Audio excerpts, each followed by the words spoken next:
You're standing there while someone says something kind about you. Maybe they praise your work, your kindness, your intelligence. And instead of feeling happy, your brain rushes to correct them. It wasn't that good anyone could have done. I just got lucky. The moment becomes strangely uncomfortable. Almost like you've been handed something that doesn't belong to you. So the real question isn't why you don't like compliments, it's why your mind treats them like a small psychological threat.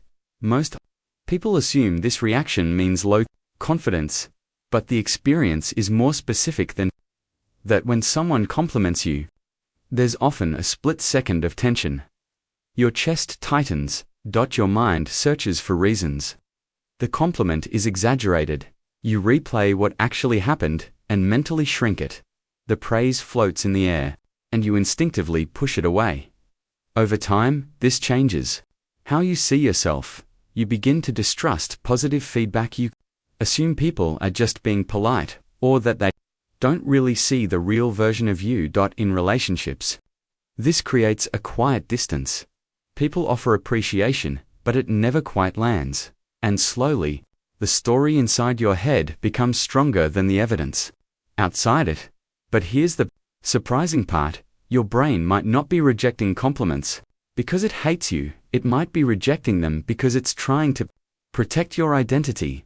In psychology, the brain values consistency more than accuracy. There's a concept called self-verification theory. Your mind builds an internal model of who you are. Not just facts, but expectations. If your internal model says, I'm average, or I'm not that impressive, the brain begins filtering information. To keep that model stable, a compliment suddenly contradicts the map, and the brain treats that contradiction like cognitive friction. Imagine your identity as a thermostat. If the room suddenly gets warmer than the set temperature, the system tries to cool things down. Compliments raise the temperature, your brain lowers it. Again, not because the compliment is false, but because it doesn't match the setting you're used to. There's another mechanism underneath this. Prediction. Your brain constantly predicts what people will say about you. When reality matches the prediction, everything feels calm. But when someone says something unexpectedly positive, your prediction system fails, and failure in prediction activates a small error signal in the brain. The same system used in learning. So, the compliment doesn't feel like pleasure first, it feels like confusion. Your mind scrambles to resolve it, often by rejecting the compliment altogether. But if that pattern repeats for years, your brain becomes extremely good at deflecting praise, almost automatic. Which brings us to a quieter question. If the brain learned this pattern, could it also learn a new one? The first step is something psychologists call pause before correction. When a compliment appears, your brain will want to shrink it immediately.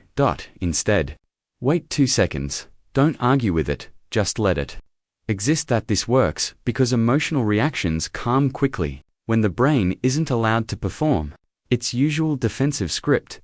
The second step is replace dismissal with acknowledgement. Instead of saying it was nothing, say something simple. Thank you. I'm glad it helped. This small shift changes the reinforcement loop.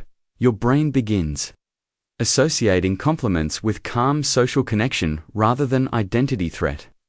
Third, practice evidence collection. Your brain believes repeated data more than isolated moments, so quietly store positive feedback. Not to inflate your ego, but to update your internal model. Over time, the thermostat setting slowly moves forth. Notice the compliment reflex in daily life.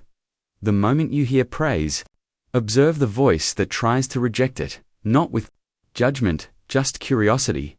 Awareness weakens automatic habits because the brain can't run them completely unconsciously anymore. Eventually, something subtle begins to change. Compliments stop feeling like intrusions. They start feeling like information. That's something you must defend against. Just something your brain is still learning how to process. So the real shift isn't forcing yourself to believe every compliment. That's allowing your internal map to expand little by little until praise no longer feels like a mistake in the system, just another signal about who you might actually be. And sometimes, the hardest compliments to accept are the ones that are quietly true.